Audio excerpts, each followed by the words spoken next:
Hi, Ron. Hello, how's it going? Oh, I'm fine, thanks. Let me correct my name here. Okay. Your name's not safety differently? Oh, no, no, no. Ha, no. My name is Gilval. What you Americans sometimes say Gilval. Gilval. Gilval. Okay, Gilval. I'm gonna make sure I try to say that right.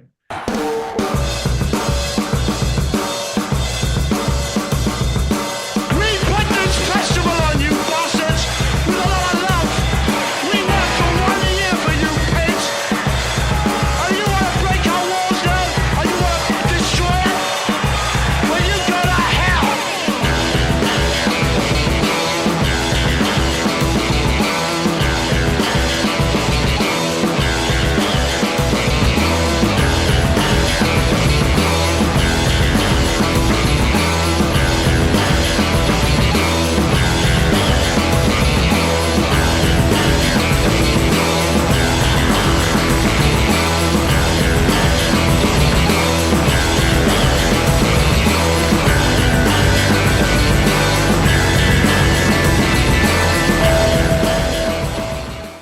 Boa noite a todos. Não, não.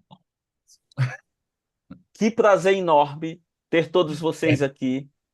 É uma felicidade muito grande para a gente trazer aqui um cara do calibre do Ron Gantt. Ron, que é um cara que a gente admira demais e ficamos muito felizes que ele arrumou um espacinho na agenda dele para falar conosco, com os brasileiros, sobre esse tema que ultimamente tem nos preocupado bastante, né? Essa mistura que eu chamei, inclusive, Ron, recentemente, numa postagem que eu fiz, de sincretismo. As pessoas estão fazendo sincretismo de hop com BBS. E o Ron vai nos ajudar a esclarecer isso. Bom, a gente não combinou, mas eu gostaria de saber se o Paulo ou o Hugo gostariam de apresentar para o pessoal o Ron, ou pelo menos dar boa noite aqui para a nossa audiência. Vai lá, Paulão, faz as honras da casa aí. Ok. Fazer em português, né? Por favor. Primeiro, ah, obrigado, Ron, por ter aceitado o nosso convite de participar aqui conosco. Ah, Você é bem conhecido na nossa comunidade brasileira, que é, pouco sabe, mas o Ron foi um dos idealizadores do site Safety Differently, a comunidade que inspirou a gente, na realidade, a começar Demais. a nossa comunidade brasileira. Ah, Ron, ele sempre nos ajudou, sempre esteve disponível para falar com todos e extremamente acessível, algo que foi surpreendente, assim, desde o começo, quando a gente contatou ele, o Hugo gravou uma entrevista com ele excepcional, acho que 2 ou 3 anos atrás. Procure lá no canal do Hugo. Ah, e assim, ele também tem o seu podcast hoje. Ele, ele foi consultor por muito tempo. Hoje ele trabalha numa empresa como head de segurança. E ele tem também o seu podcast, onde ele se diverte. Eu sugiro vocês a darem uma olhada. Chama Punk Rock Safety no YouTube. Eu vou compartilhar aqui o link no chat para vocês darem uma olhada. Mas é incrível, assim, é ele, o Ben e o Dave Provan Massa. batendo papo, conversando de tudo que é possível em segurança e é extremamente divertido. Recomendo. De novo, obrigado, Ron. E vamos lá. Vamos lá. Deixa eu só avisar para o pessoal duas coisinhas só, rapidinho. Nós temos hoje também o auxílio luxuoso do nosso quarto elemento, Gustavo Duca. Gustavo, sempre a gente adora ter o Gustavo nesses eventos, mediando e elevando, né, como ele sempre faz, elevando o nível do debate. Então, Duca, muitíssimo obrigado pela sua participação hoje aqui conosco. E nós temos o rápido e perspicaz Felipe Brito na tradução. Quem não conseguir acompanhar o Ron no inglês natural dele, você pode ir aqui embaixo no botão Interpretation e escolher a tradução simultânea que você vai escutar o Felipe Brito traduzindo rapidamente em português. Sem mais delongas, Ron, a gente te passa a palavra. Muitíssimo obrigado. Oh, thank you. You all are so kind. Uh, that's such a generous introduction, Paulo and Jival and everybody. You're all really, really kind, and oh, that's very sweet, Leonidas. I thank you for that. I was the same way, though, to be honest. I'm looking at the chat right now. I was the same way, and the people who were starting this movement, who came before me and all of us, have been so generous with their thoughts and their time. So I definitely want to make myself available. So, anyways, let's talk about the topic. So today I want to talk about two ideas, and these two ideas are these two dogs. These are my dogs. And this whole presentation is not about safety. It's going to be about dogs. No, no, it's going to be about two ideas about BBS and hop. So, for example, the dog on the left is my dog Cricket, and you could say that she's a lot like BBS, behavior-based safety. And I don't know, maybe I'll explain why. I haven't thought about it, but we can make it up. And then the dog on the right is my little dog named Bizu, um, and she's a lot like Hop. So I will. These have nothing to do with the presentation. Javal just pointed out that I typically have pictures of my dogs in my presentations, and so I realized I didn't, so I threw them in really quickly. But no, let's get to it in all seriousness. So safety is about people, right? We know this. I assume most of the people on this call are either practicing safety or have an interest in safety in some way. And so we all know from our experience that safety is about people. And you can look at this. So, for example, this pie chart here that's on the left side comes from some research or some analysis by a gentleman that some of you may have heard of named Herbert Heinrich, who was an insurance professional in the United States in the early 20th century. And you've probably heard of some of his theories. So, for example, the pyramid that some people talk about came from Heinrich. But one of the ones that's still well known, but maybe not as well known as the pyramid or the triangle, is his 88, 10, and 2 theory. And the idea was he looked at thousands of accidents and identified that 88% of them were caused by what he called unsafe acts. 10% of them were caused by unsafe conditions, and 2% were caused by acts of God. That's what he determined. And I'm sure if you've not seen these numbers before, you've probably seen or heard of other sorts of numbers like that, where 80% of accidents are caused by human error or something like that, right? And we could talk all day, and we will talk about these sorts of pie charts and these sorts of numbers more later in the presentation. But the idea of it, though, is people, right? Like the majority of the focus here is on the people, right? And so that's clear. That's something we should focus on. On the right side, you see a picture. I didn't take this picture. This was just a picture I found. But it's a picture we commonly see. Maybe we see it in the pictures when you go on LinkedIn or something like that. Or maybe it's just something you see in your daily life. You walk around and you see someone doing something that you think of as unsafe, right?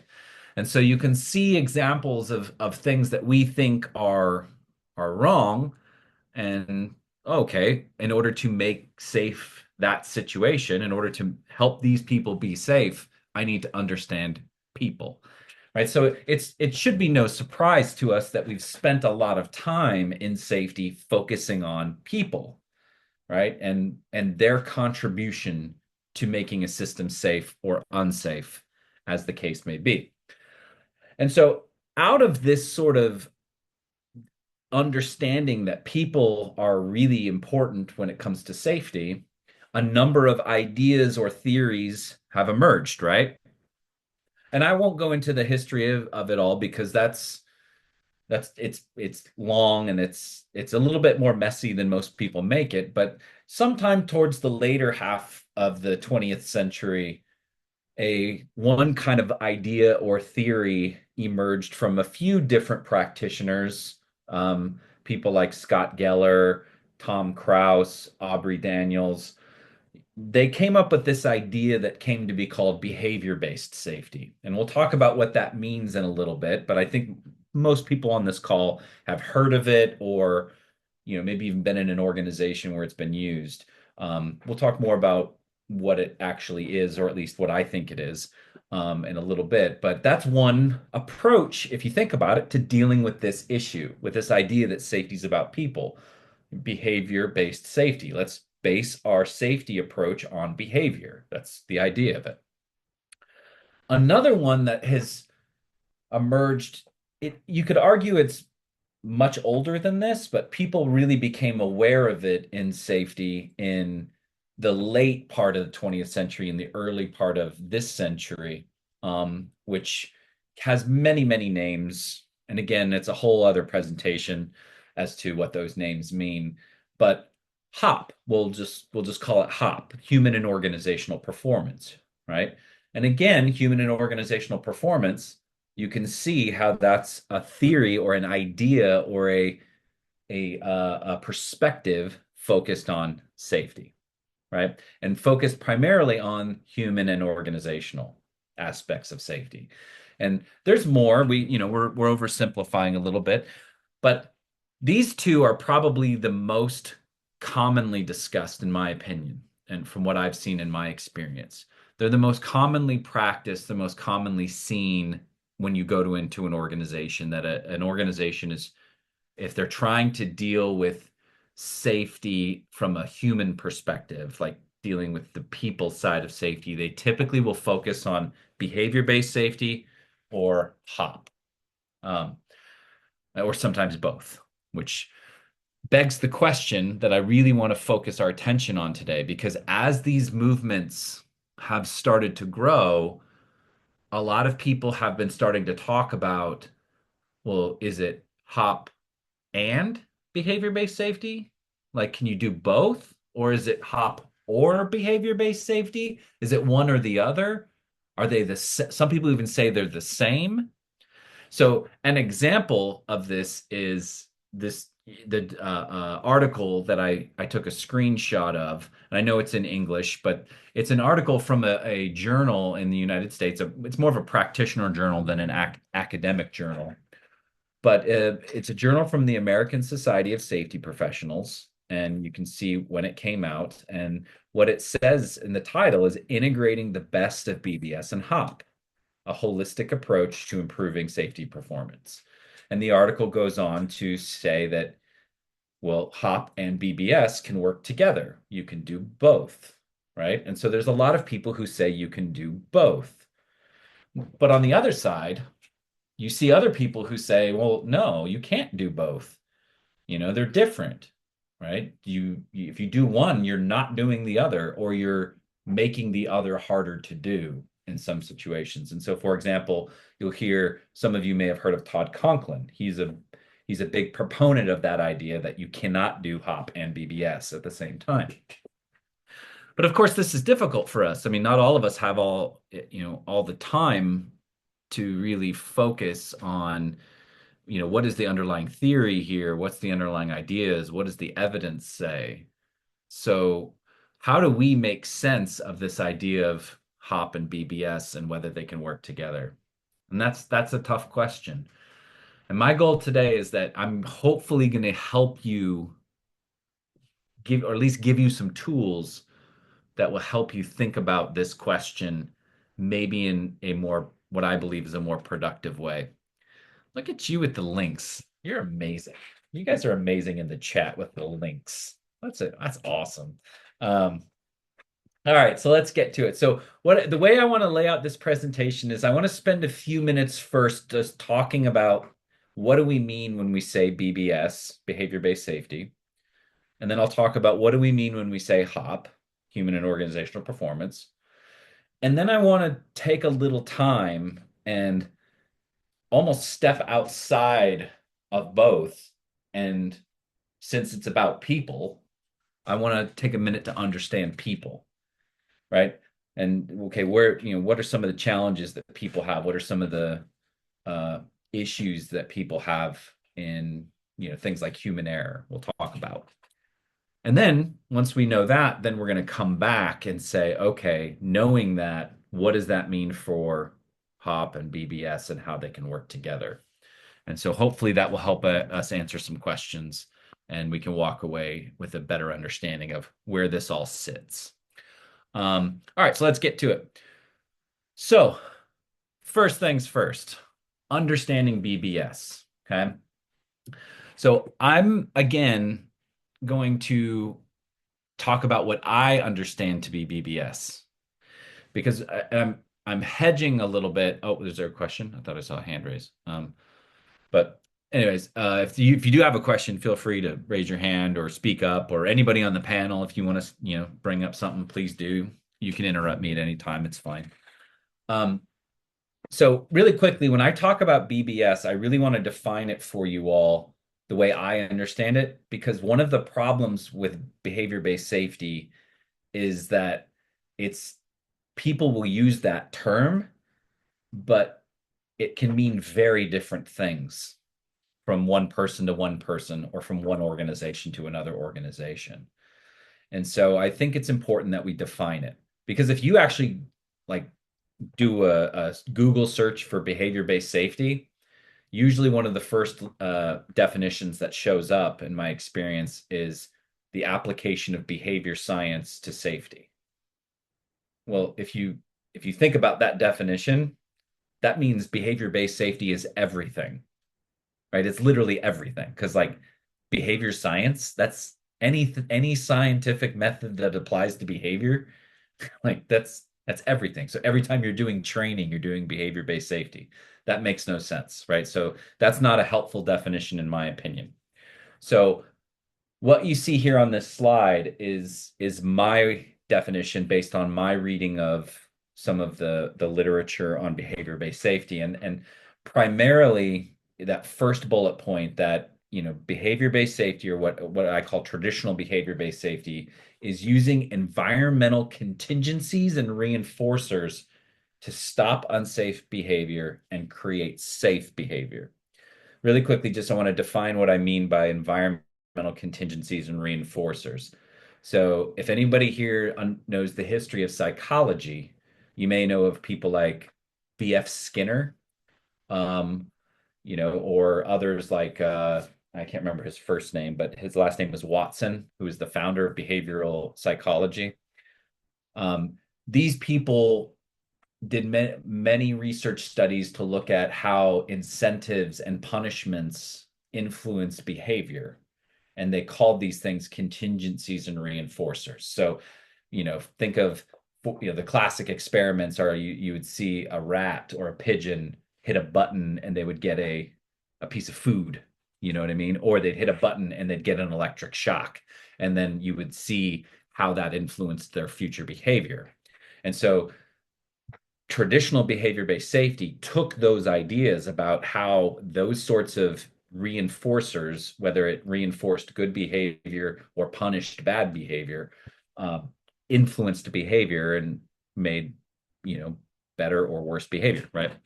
And so they applied that to safety. They said, hey, if we can identify what are the safe behaviors, right? So that second bullet point says, if you can identify clearly, what do you want? What are the safe behaviors, or what are the unsafe behaviors that we don't want? Then we can use some very targeted reinforcement on those things to get less of what we don't want and more of what we do want. Right? A typical model that you'll see in behavior-based safety, and some of you may be familiar with it, is the ABC model, right? ABC, I don't know how this is going to translate. Felipe, you're a hero. Good luck, my friend. But it stands for antecedents, which is basically the stuff that happens before the behavior, right? Behavior is the B, right? So that's the thing you do. And then C is the consequence. So the antecedent is, okay, what do you expect to happen, right? So if I'm standing on the edge of a ledge on a building, I expect if I take another step, I will fall. And so that's the antecedent. So my behavior is I'm going to take a step away, or I'm not going to get too close. And as a consequence, I don't fall, right? So that's the idea of the ABC model of behavior. And so you can kind of see how this fits into the idea of reinforcement. So like if an organization says, hey, we want people to act safely, let's reward them when they do safe things, and let's punish them when they do unsafe things, and then we'll get better behavior because that will change the A, the antecedents, by introducing the C, the consequences, and affecting those. So that's the behavior-based safety idea that I think of when I talk about behavior-based safety. Now, some common misconceptions that I want to put out there because I want to be fair to behavior-based safety. There's two common misconceptions that I want to put out there. And I'm trying to be really fair here to the people who practice and believe in behavior-based safety. And you'll see throughout the course of the presentation, though, that I think these are true in theory, but I'm not sure they're true in practice. So number one, that pure traditional behavior-based safety, people think it only focuses on the worker. That's technically not true, because if you think about what I just said, it focuses on the worker as the target to like change the behavior, but we're using outside things from the worker to try to change the worker, right? So we're not just trying to like change the worker's mind by asking them to be safer. We're trying to change the environment around the worker to help them be safer, to help them make better choices. That's the idea of BBS. Secondly, and the BBS practitioners say this until they're blue in the face. They will say BBS does not always lead to blame, right? So people think, yeah, BBS always leads to blame. They will say it does not always lead to blame, right? Which, okay, if you just look at the theory, yeah, you could think of a world where maybe we, are really kind to each other, but honest. And I could tell you that, hey, you're doing the wrong thing, and that doesn't lead to blame necessarily. Fair enough, right? And so I think it's important to mention that, right? That they strongly believe that it doesn't have to lead to blame. Okay, we'll see later that may be true, but it often does lead to blame, right? We'll get there. Okay. All right, let's talk about HOP real quick. Okay, so that's BBS. That's the BBS I want to talk about, and I'm going to use to compare to HOP, which we're going to talk about now, right? So HOP is different. So what is HOP? HOP involves using what I call a systemic perspective, right? So a systemic perspective is we're looking at the system around people. And we're trying to use the system to improve system performance. Now, notice something that's right away. Hopefully, you can see one difference between the two, because yeah, you could argue sometimes BBS could use a system perspective, but it's using a system perspective to fix behavior performance of the individual. Whereas HOP is saying, I'm using system performance to improve the behavior of the system itself. Oh, look at that. It looks like I got a question in here, so I'm going to answer the question. So the question is, could the antecedents in the ABC model, which are considered environmental factors, also include organizational, environmental, technological, and other similar factors? Sure. Yeah, it could. There's nothing in the model that says you can't include that, right? So Helena, I would say the answer is probably yes. So hopefully that answered the question. So back to HOP, right? So again, we're looking at system performance, not just individual performance. And then secondly, this is typically done by learning about the difference between how we imagine work happens and how it's actually done, and then creating systemic change to get better performance, right? So again, you can kind of see a difference here, whereas BBS is typically defining, here's what we want, and then trying to move closer to that target behavior by eliminating the bad stuff and getting more of the good stuff through affecting consequence, right? Primarily, you could also change antecedents. Whereas HOP is saying, okay, well, we're going to take as a given that there's always going to be a gap. We're going to learn about that gap, and then we're going to implement systemic change to improve the system performance, not just try to change the individual choice or behavior.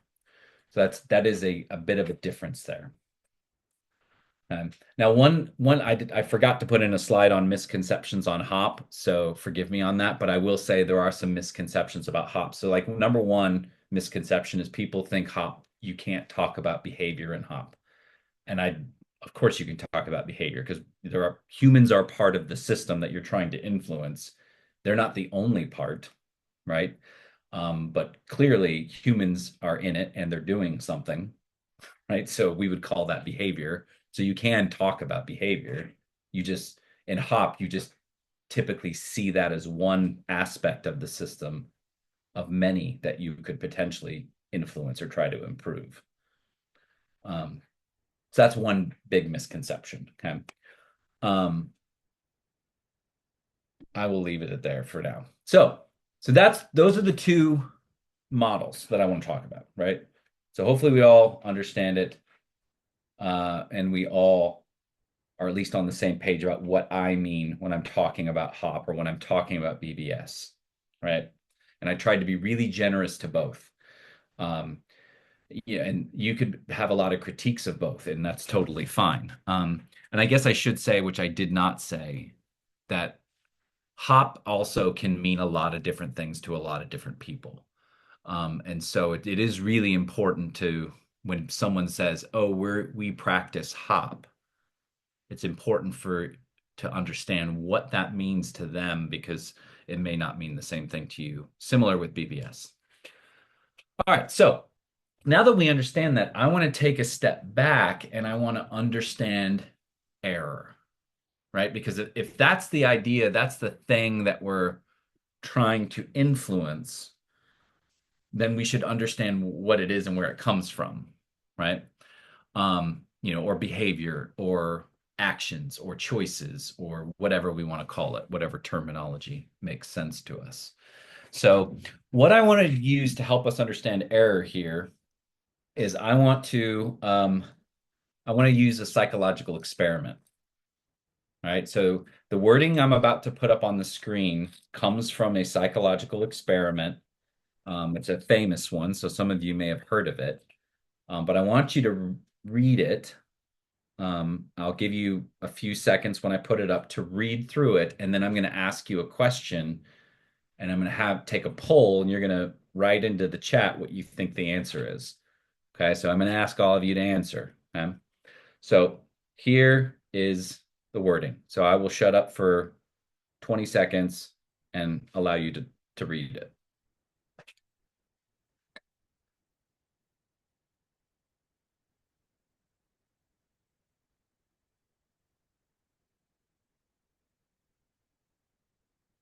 Okay.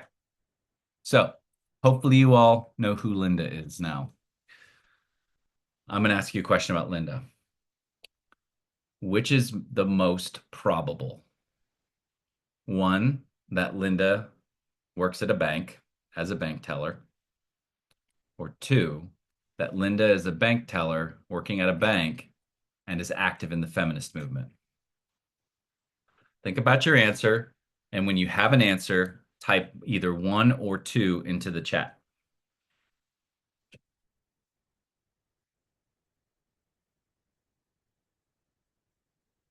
Ooh, nobody wants to answer yet. Oh, I got a two. Okay. I got a lot of twos.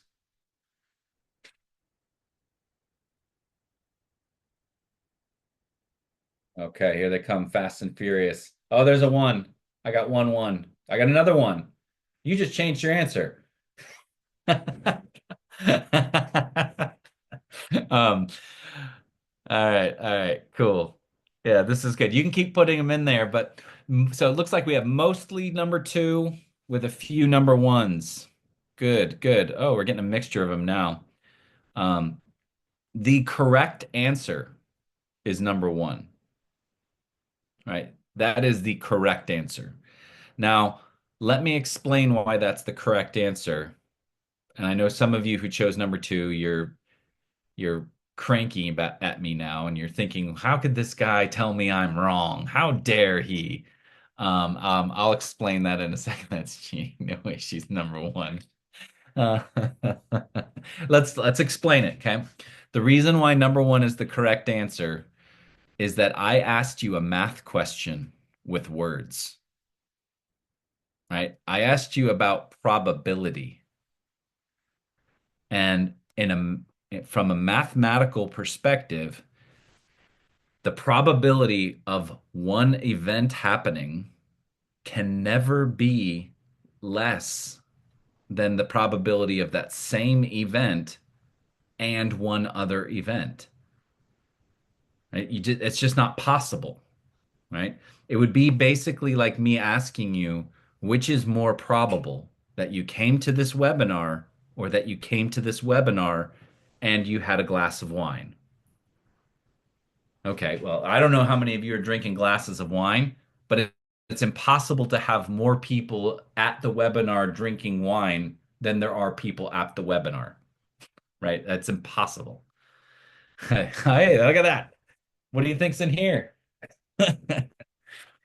Um, it work for the bank. This is probably true. Um, but oh, water, yeah, right. That's a likely story.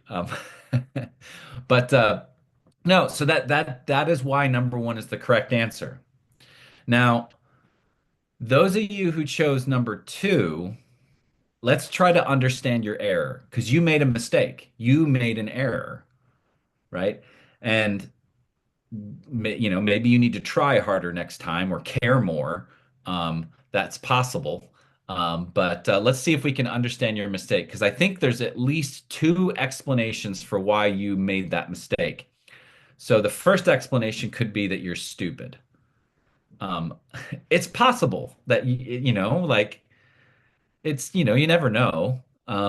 Some people are just not smart, right?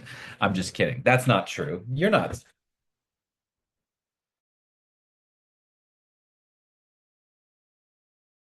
The second point, okay? Because I don't think we're stupid. We're not the dumb ones. That's those other people who are stupid. We're the smart ones, okay? Um, but it could be that making this mistake makes you more successful overall, and that relates to biases. So hold that thought on biases because I want to come back to it because it's a really good point. But let's think about you when you chose number two. Why did you choose number two? You above the question to help you get a picture in your mind. Sometimes it may even be an actual picture, but for most of us, it's just like an abstract, idea of who Linda is as a person. And then we used that idea to make a prediction, right? And that idea is based on our experience with people like Linda, right? So in society, when you're dealing with people who are like Linda is, who care about social justice, who are really passionate about and demonstrating anti-nuclear, all these things, they typically are the people who also are feminists. Right? That's a good prediction. And if we're in a conversation and I tell you about exactly use your information as context, and I tell you about my friend Linda, and I then ask you a question about Linda, you better use the information that I told you to help you answer the question. Otherwise, you're kind of a jerk, right? You're kind of mean, right? And in a normal conversation, that's normal, right? So we are using the information to make a guess, to make a prediction. Now, that is good for a conversation, but if you're in a math test, that could be a mistake. So, like, for example, in this situation where I asked you a math question, this this wording actually is irrelevant. You don't need any of this wording to answer this question, right? But notice how you used this wording to help you answer the question. And this gets to a really interesting and important clue about people, how they operate, and this idea of human error, and even this idea of unsafe acts, is that the action is never separate from the context. We are using context all the time to help us understand what's going on and how we should act in response to it. Now, that doesn't always work, but it works most of the time. It helps us deal with a lot of the complexity of the everyday life all the time, right? Like, not all the time, most of the time, right? And so in this case, most of the time when you're in a conversation with someone, if you use the same mindset you used, you will probably have a good conversation with them. The problem, though, is if the situation changes without you realizing it. That's where the mistake comes from. It wasn't that anything inside of you broke and needed to be fixed. It wasn't that you didn't care about the situation. It was that you just didn't have a clear understanding of what was going on. And so you used a strategy that just didn't work this time. And that happens all the time. Let me give you an example here, and then we're going to come back to, okay, what does this mean for Hop? So this is an example from my work. So like Paolo said, I work in an organization now. I'm a health and safety director for a company that makes, like they build and construct data centers, and then we operate them. And so recently we were having what we call a learning team, which if you've talked to Bob Edwards and Andrea Baker, you probably know what a learning team is. But basically, we were talking to workers about their work. And we were having a conversation about what these workers are doing, what some of their challenges are. And it was a group of workers who basically install pipes for water pipes for a water cooler to cool down some of the systems inside the data center. And so I kind of, you probably saw me put my arms up because they have to do this up in the ceiling. And so oftentimes they have to go up in a scissor lift or on a ladder or something like that, or a scaffold, usually a piece of mobile equipment like you see in the picture, in order to do that. But of course, the problem, I mean, there's multiple problems that could happen here, but one problem is, okay, they have these pipes inside of this lift. Well, what happens if they drop them? Well, if someone happens to be walking around near there, that thing could fall on them and seriously injure them. And so one of the things we do is we have what we call exclusion zones around some of these lifts when they're lifting certain pieces of equipment in order to hey, look at that. Okay. So sorry, I get distracted by the links in the chat. You guys are doing so good with the links. Anyways, but yeah, so exclusion zone around lift. Now, one of the things that was really interesting is as we were talking to the workers, we asked the question, okay, so you put an exclusion zone around the lift. How do you know how big of an exclusion zone you need? Right? Now, think about that question for a second, because at first, when I first thought of it, like when I thought of the question, I thought it was actually a simple question. I thought it was easy. Right? Oh, it's got to be as big as the thing. Right? But when I started to think about it, I started to think about, well, wait a minute. It doesn't have to be as big as the thing. like with a pipe or whatever tool you're bringing up. It has to be that plus as far as we think it's going to go. How far is it going to go?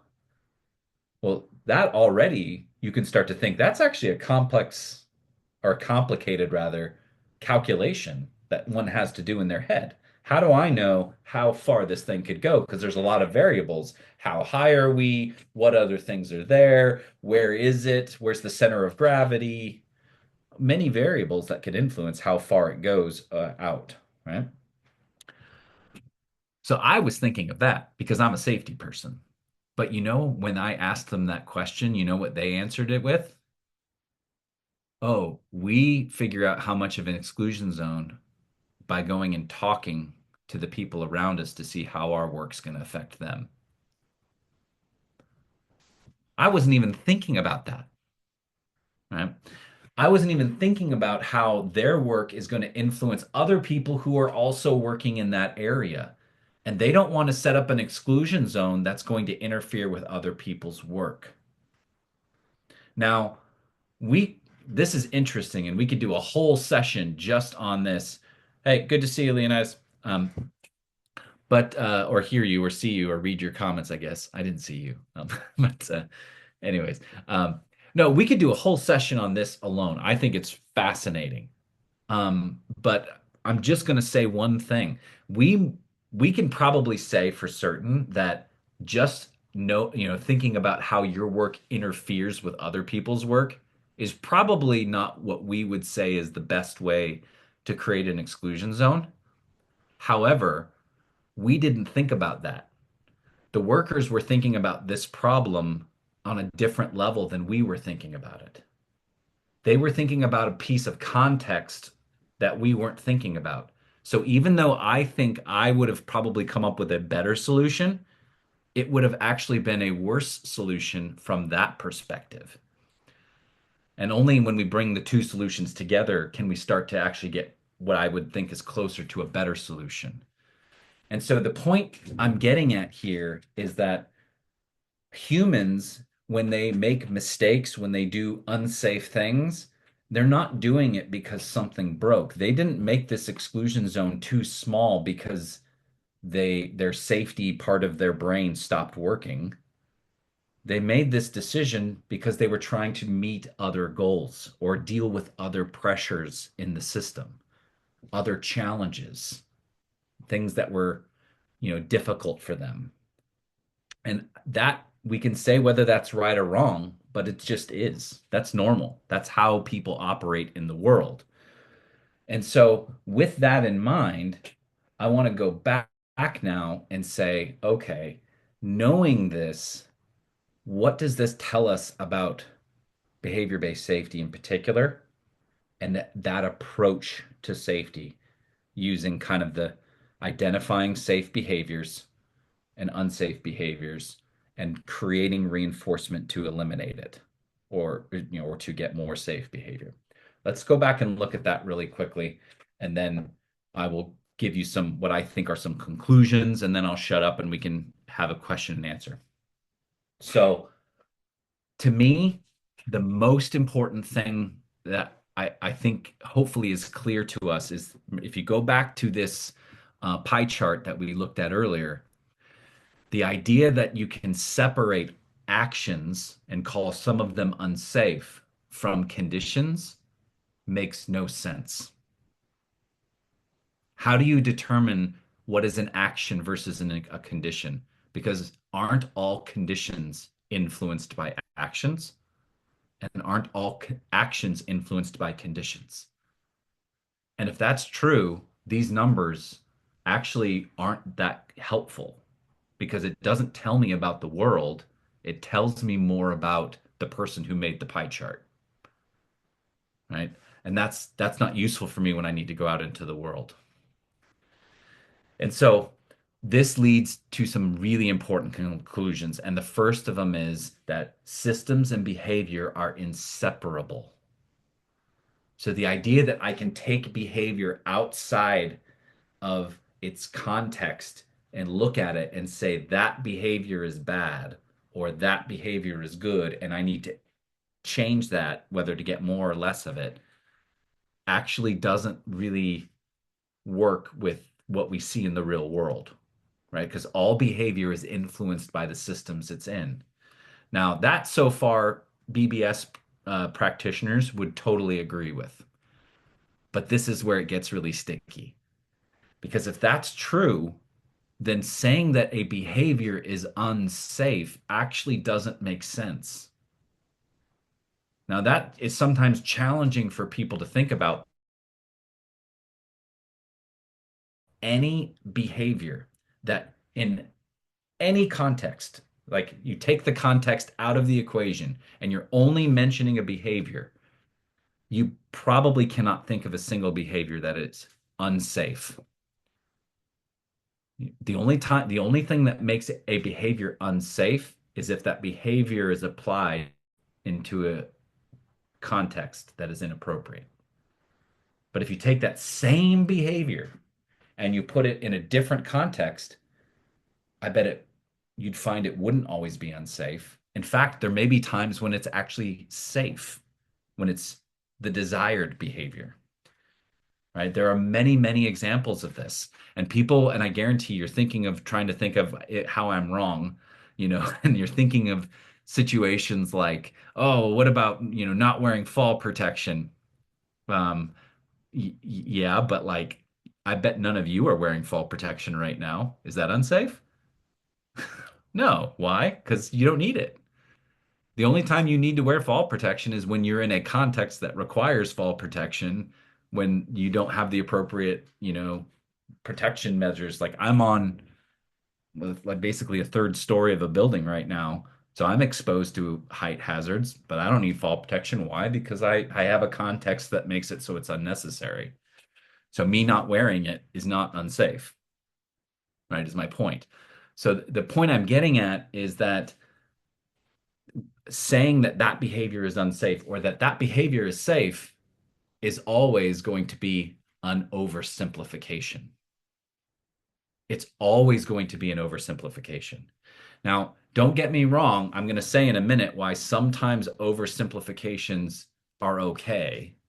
There are situations where that's fine, but we have to recognize that it's always an oversimplification, right? Say whatever you call it, whether it's unsafe behaviors, at-risk behaviors, whatever it is, it's never just the behavior.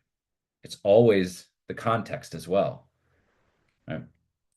And this is where it gets really uncomfortable for people because as a result, when we oversimplify and focus on the behavior as our target, it often leads to blame.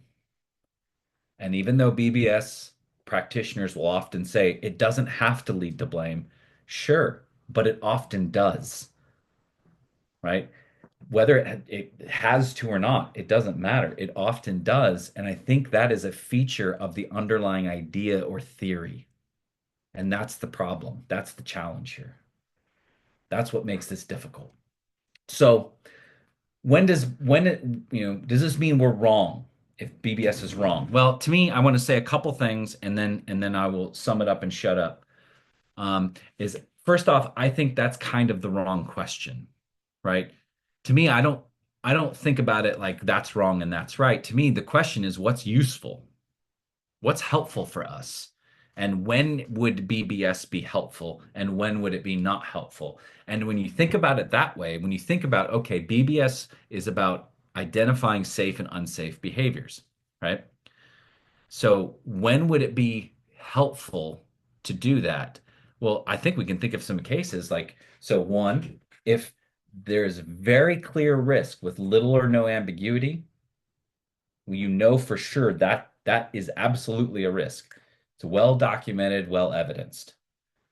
Two, if there's very clear control measures that we know for sure work, right?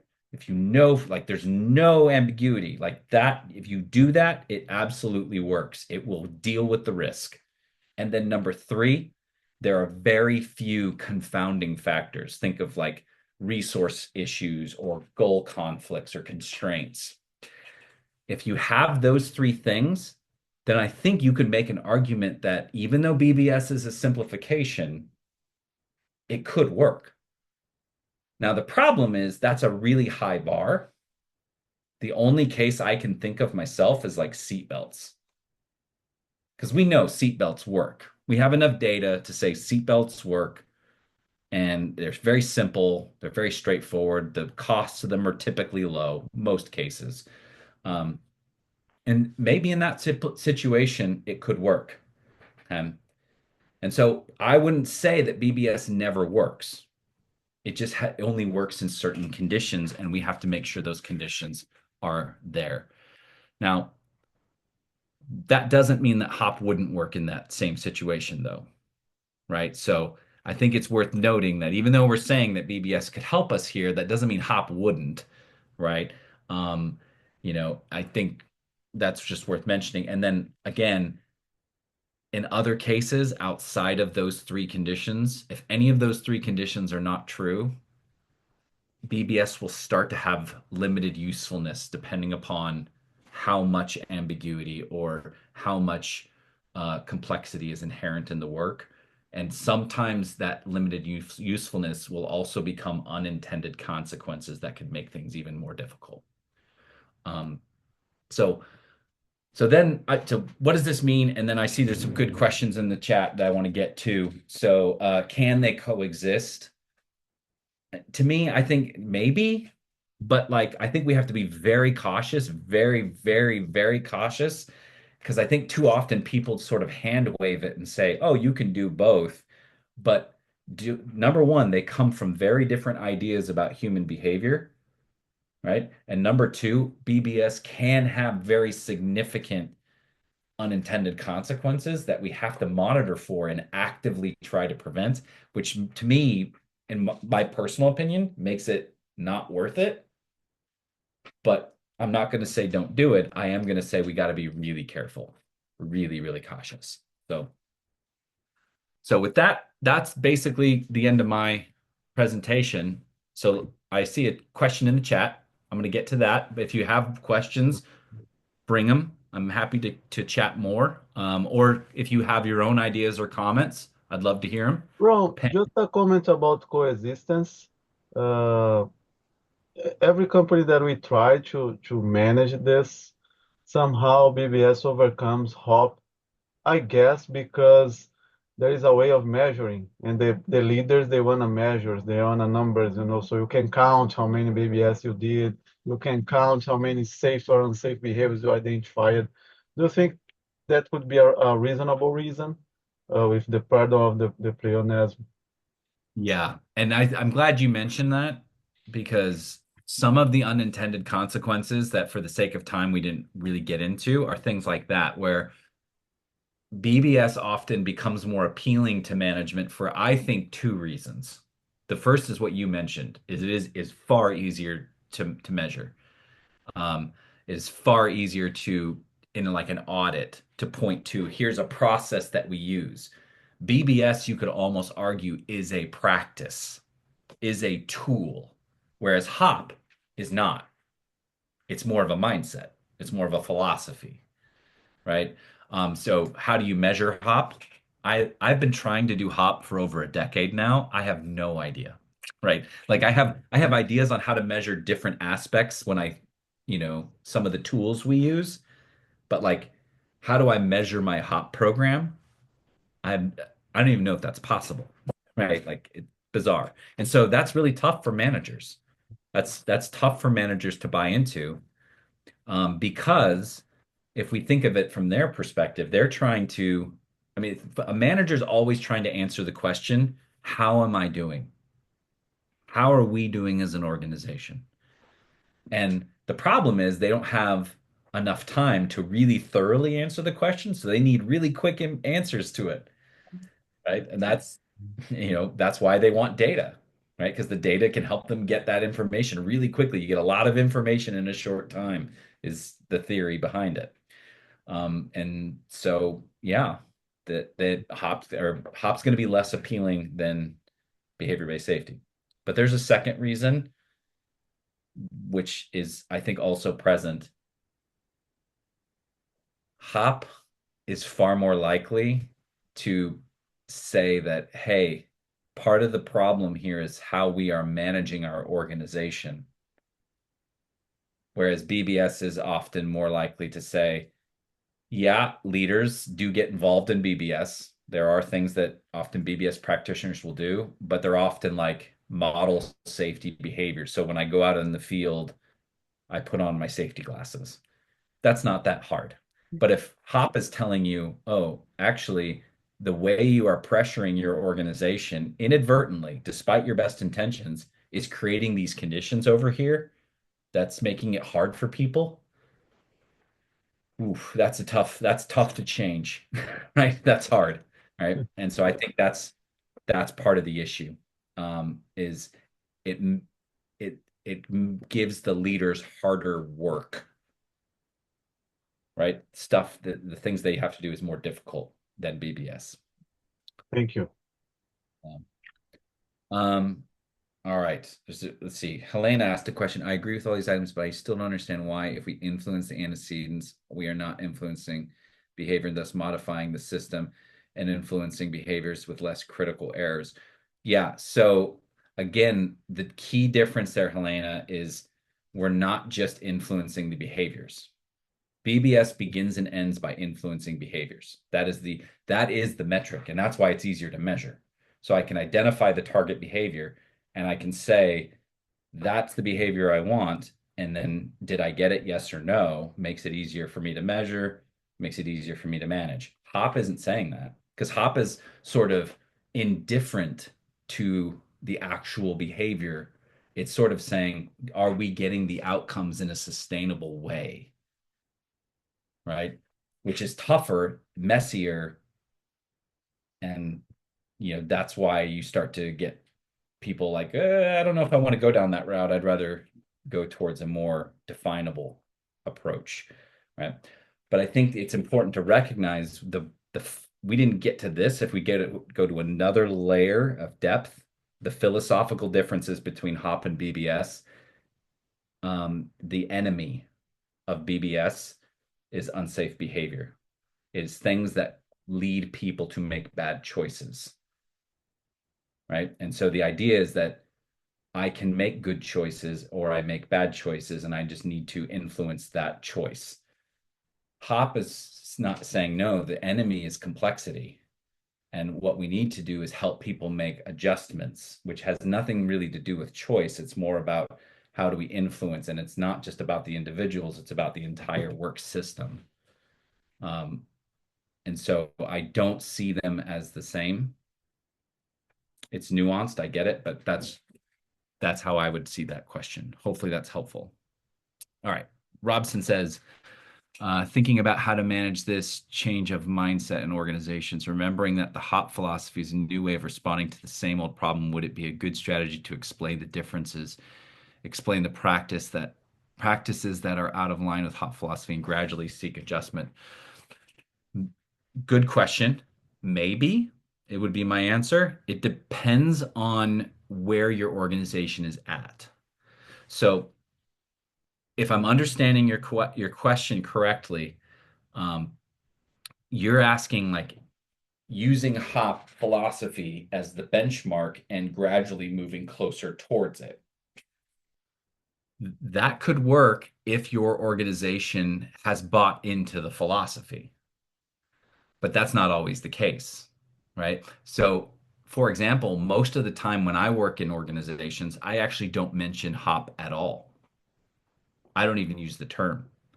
I typically just try to look at the individual practices and say, okay, how is this practice helping us or not? What if we applied a different perspective on it? So like accident investigation. What if instead of just saying that that person committed an unsafe act, what if we said, for example, how is that work system set up to achieve success? Does that give us better questions? Does that lead to better actions on the, corrective actions at the end of the investigation? And often I find that people are more open to that because they can see for themselves how that's helping them. But there are other cases where I've worked with organizations where they want to do Hop. And so, or any philosophy. And so then you can use it like as a benchmark and say, okay, well, you're good on this one, this principle, this one needs more work. Let's focus on that. That can work sometimes too. You just got to be careful that you're not treating it like a checklist, would be the only thing I would say. Um, let's see. Nuno says maybe with surveys. It could be with surveys, Nuno, but you got to remember what surveys actually measure. Surveys don't measure actions, they measure beliefs, right? So that's one challenge here is if we're trying to understand how work is actually done and what's actually happening, sometimes a survey won't tell you that very well. So surveys can help though in sometimes bringing out beliefs, but even then it's not always the case. So surveys can be part of the solution, but I don't think it's the only solution. I see Ivan's name. Hopefully that's Ivan Papoliti because he's awesome. Let's see. Real observation usually happens when everything. Oh, what just happened? So Rio, I hope I'm saying that right. Rio says behavior observation usually happens when everything is fine. And I think that makes some sense. I think behavior observation, I would actually take it a step further. It should happen when everything's fine, but with a different lens. Because if we look at a behavior and think that the behavior is good or bad, that's where I think we start to have problems if we're looking at behavior and everything's fine. If we look at behavior with a hop lens and when everything is fine with a hop lens, that means, hey, there's something in the system we're not aware of because work is imagined is always different than work is done. Right? So if everything's fine, there's something in our system that is making it fine that we don't know about. And it's on us to go learn about it. And stop me at any time if I'm going too long on time and stuff like that. But I'm just rolling through these questions as much as I can. These are really good questions. Maybe you can make it. Oh my gosh, there's 15 new messages. Oh no, but people are discussing the answers. No worries. I love it. Paolo, do you have a question? What's up? Yeah. The question would be like, how would you approach your organization to explain that after investing in, going through the path of implementing BBS for years, and suddenly you realize like there's a new kid in the block, and we need to consider this other idea that is perhaps more relevant to our operational context. And I feel like sometimes we get stuck in that because we put so much energy into something, and well, who has the courage to say like, the the it's time to change. Yeah, that's a really good question, I think even what I'm going to say will almost sound contradictory to some of the things I said because first of all, it's not going to surprise you that my first answer is it depends. It depends on the organization. So there are some organizations that oh wow, you guys just like all of a sudden appeared to me. So I'm gonna actually, am I sharing my screen still? Or am I not sharing my screen? Not I'm not. anymore. Good. We are preparing to take a big Okay, good, picture. good. I just want to make sure like I just didn't go away. But so there are some organizations that are going to be after 10 years of trying BBS, they maybe recognize it's not helping them anymore or something like that, and they want to try something different.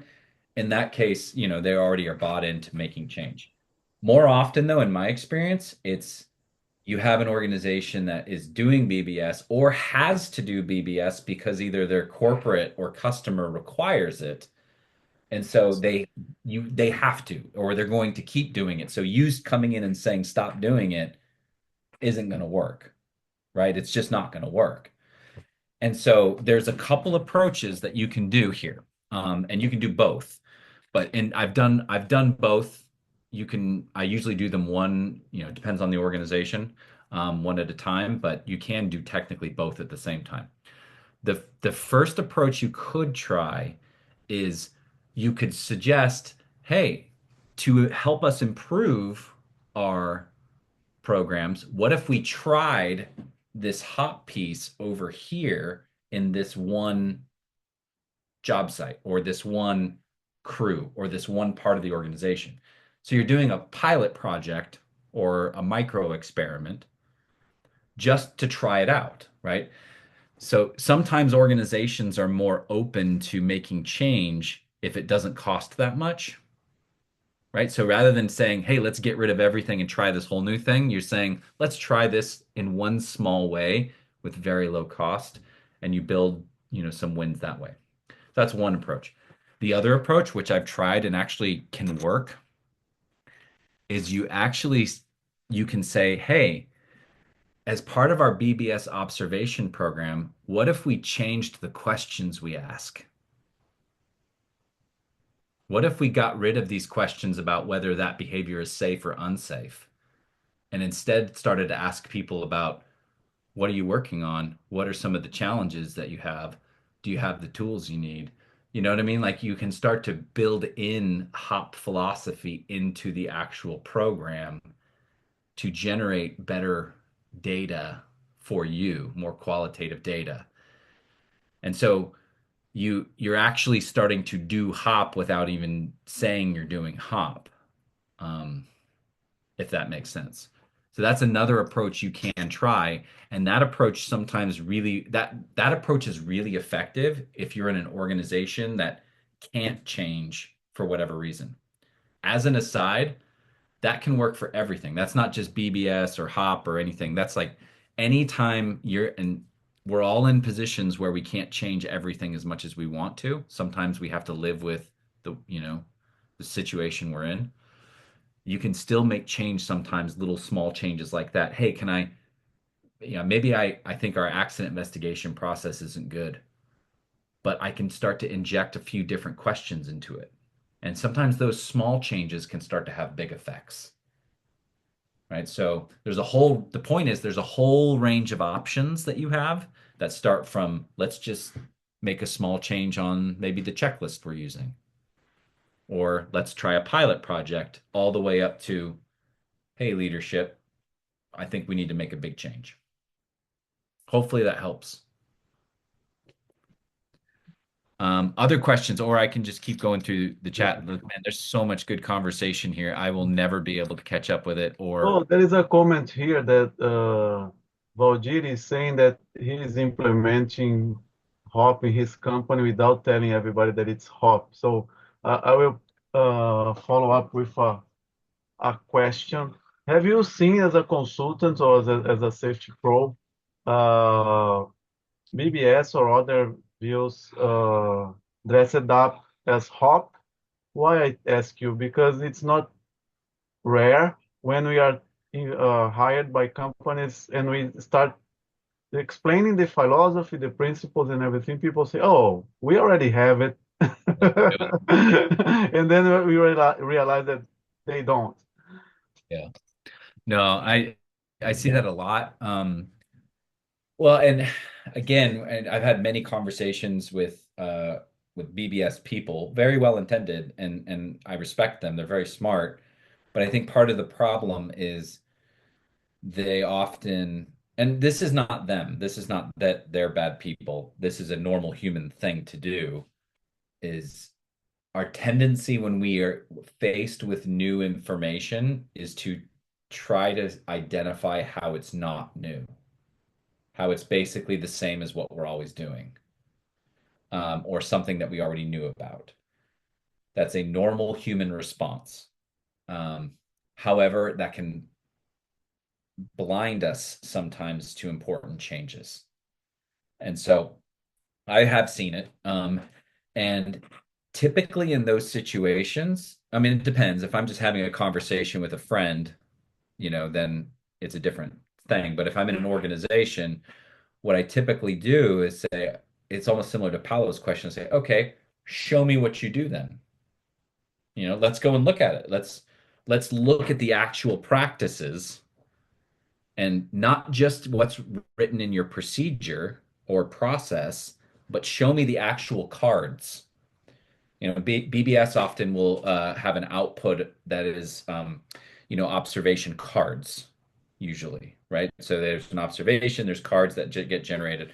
And when you look at those cards, I mean, I'm sure a lot of people here have experiences. What do you often see? You often see very individual focused things, right? And so to me, it's like, okay, well, maybe you have that as a philosophy in hop, but what's actually happening in practice isn't what we're going for, right? And they would agree. I mean, most of the time they agree. That's not really what we hope for. Okay, well, what can we do to change that? Right? What are some things that we can change to make that better? Right? And notice what we're doing here. We're not attacking their practice. We're trying to build off of their ability to get better performance, right? So you're being seen as a partner with them, right? Not as someone who's just trying to change their mind, right? And I think that's one thing I've found that's really useful, because the problem is not BBS, right? The problem is not people. The problem is not hop. The problem is work is complex and messy and difficult, and no one person can figure it out on their own, right? So we got to work together. And so if you align yourself as a partner with them and okay, show me what's really going on. Let's get to the work, see what's really coming out of this. Is it giving us what we want? If not, okay, what can we do? What can I bring to the table that helps us get to where we want to go? Hopefully that helps. Perfect. Ok, gente. Vamos tirar foto? Let's make a picture. Vamos lá. Are Deixa we eu getting a colocar picture? aqui. All right. Aham. Olha I gotta do só. my hair. Olha, olha só. O quanta gente bonita, Ron. A gente tem aqui do Brasil Look at these inteiraço. lovely people. Oh Gente my do, goodness. gente do Brasil todo. I'm so Ah, honored you all came out. eu mandei convite para todo mundo. O Ivan Rigoletto está aqui. Ivan, você abre a câmera no cantinho inferior esquerdo tem áudio e tem vídeo. Clica lá e ele vai dizer qual é a tua câmera. Tem que ver se ele tá como panelista, né? Eu coloquei, Mas ele aceitou? tá. Deixa eu ver de novo. Acho que ele Não, ainda não, não não. aprendiz lá. Então, ó, Ivan, eu vou te promover a painelista. Agora, o convite chegou. O Aceita áudio aí, também tá pedindo lá. Áureo. Pronto. É porque eles tinham acidentalmente recusado. Áureo Grabas. Ah, tá aí o Ivan Rigoletto. Ele não Olha, é o Ron. Esse aí, Ron, é o Ivan brasileiro. Meu amigo, é esse cara aí, Hi. o Ron, é o cara Oh, that's the eu queria ter como irmão. Já disse isso para ele. E aí, Ivan, tudo bom? cadê o Caião? Não vai aceitar? Tá sem câmera? O Caião tá na plataforma, pô. O 01 Hi, não. everyone. Nuno Maia, só um instantinho. Ron, só um instantinho que a gente está colocando as pessoas para dentro da sala. Nuno, mandei agora o convite. Dá uma olhada. Tem outro Ivan lá. São dois Ivans. Estou chamando a Maria Cândida. Ô, Gilval, Oi, faz, meu amigo. faz uma coisa, tira você uma foto bonitona, bota num frame da segurança diferente, manda pra gente, fica mais legal. Gostei da ideia. Tudo que puder dar trabalho pro Gilval, eu aceito.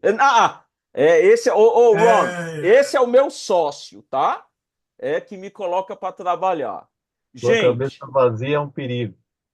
olha a Cândida aí. Vamos lá. Já são 20 horas e 20 minutos. O nosso tradutor Felipe tem um outro compromisso imediatamente agora. A gente já passou do horário previsto e eu agradeço demais, Ron. Chama o Caio aí, que eu queria o Caio nessa foto aí, que o Caio, nosso herói silencioso, Ele é silencioso nada, faz um barulho da Tô faz um barulho da porra e eu adoro. sendo Eu, irônico. eu adoro. Vamos lá. Deixa eu ir tirando fotos aqui. Deixa eu ir tirando fotos. Vamos lá, pessoal. Chegou, Caio. Eu quero sorrisos tão verdadeiros quanto o reforço positivo do BBS. Olha o Caião aí, ó. O homem é um camaleão, cada hora ele tá de cabelo, bigode, não para. Foi mal, gente. Eu não ia conseguir O passar a cara, o noite. cara tá, o cara tá parecendo ator de novela mexicana. Olha a caneca dele, nem eu tenho. Que moral, hein? Olha só. Vou tirar mais uma foto. Ô, Pimenta! Levanta aí, ó. Levanta aí, essa caneca é bonita. Ô, Ivan, volta pra cá, Ivan. A Aí mulher ele vai buscar o Scared him livro. away. Não, ele vai buscar um livro. Eu conheço esse cara. livro. Ah, não. Olha só. Também Ele tem. vai mostrar que ele é do seleto time que tem a caneca da segurança diferente. Foto agora, foto, Luiz sorrisos. Gustavo aí, ó, João Vitor, um abraço, rapaziada. Massa. Muito bom. Meu Nossa, vizinho ficou bonita essa Robistão aí, foto. tá aí. Deixa eu tirar outra que a Cândida ficou de olho fechado. Só mais Cândida uma. não Vamos lá, precisa nem de gente. filtro. A Cândida não precisa de filtro, João. Oh, everybody open your eyes. Do this. Sorri, é isso. Vamos lá. Joia, joia. Boa, muito boa, gente. Gente, Lovely muitíssimo, people. muitíssimo obrigado. Juval, só um comentário rápido. Bora? Esse é o americano mais brasileiro que eu já conheci. Demais, cara. Maloqueiro, traduz maloqueiro pra ele aí, Felipe. Quero ver. Porra, maloqueiro é foda. Maloqueiro, porra. Não, Ron, a gente teve. Conta pra galera que a gente teve uma conversa antes e a gente estava tentando achar a palavra para topete, né? E aí, Yeah. a palavra para topete. E aí o Ron deu uma dica pra gente. Ron, fala de novo. Você disse que tem Yeah. duas formas de falar topete. Tem uma que não é muito legal e tem outra que é melhor. Ô, Ensina pra Gilval, gente. Ah, eu acho que o Ron não tem Okay. lugar de fala para dizer como é que This se is traduz if topete. you Tem que ele exatamente. pesquisou agora no Google. Dá uma moral pro Ron. Aí, ó, Vai, Ron, ele fala colocou pra aí, ó. gente. Ah, ele colocou Ele aí. colocou aí, ó. Massa, Mas ele massa. colocou o sem ser o Bullet. hairstyle. so the first one is if you put in tuft hair, it's terrible. The Yeah. second one is if you put in tuft hairstyle, that's the good Ok, one. massa. We Beleza. call João, mullet here in manda aquela Australia. figurinha lá do Rasmussen falando lá ele, pra ele. Aí você ensina porque lá ele. Não dá, gente. Não dá. Vamos lá. Vamos encerrar. Quem Obrigado chegou, aí, pessoal, pela quem chegou presença. atrasado perdeu as fotos que o Ron sempre mostra dos cachorros dele, né? Lindas as Beautiful. fotos. Gente, muitíssimo obrigado. Estou muito feliz por ter esse encontro aqui. Veio muito mais gente do que eu esperava, tá? Paulo e Hugo, vocês querem dizer alguma coisa antes da gente Só encerrar? quero dizer que a Segurança Diferente vai promover um evento presencial em São Paulo o ano que vem. E a gente conta com vocês lá. Vamos fazer um barulho presencial aí para a gente ter algum Bora, temos contato que físico, fazer. Temos que né? fazer. Será que a gente consegue trazer o Ron para o De Brasil? repente a gente traz o Ron aí, quem sabe, né? Vamos ver aí. É, pode Tá ser, bom? cara, pode ser. Yes, A gente I precisa fazer wholeheartedly isso. support that. I think it's a great idea. Verdade. Demais. Paulo, Ah, não, só muito obrigado a todos. Prazer reencontrá-los e, novamente, obrigado, Ron. Obrigado por ter aceito e pela sua generosidade. Eu acho que foi incrível a apresentação, algo que a gente realmente precisava discutir. precisava. Really appreciate it. Obrigado. Obrigado. Ô, Felipe, avisa o Paulo aí que ele tá achando que tá falando português, mas não tá não, tá? Você tem que traduzir. Deixa o meu australiano preferido. Duca, valeu pela força, obrigado por estar aqui. O quarto elemento, Gustavo Duca. Valeu, gente. Beijo, Um abraço, boa pessoal. noite Muito a obrigado. todos. Boa noite. Até mais, Tchau, gente. Gracias. Manda Bye-bye a now. foto, Gilval. Manda a foto no frame, tá? Mando sim.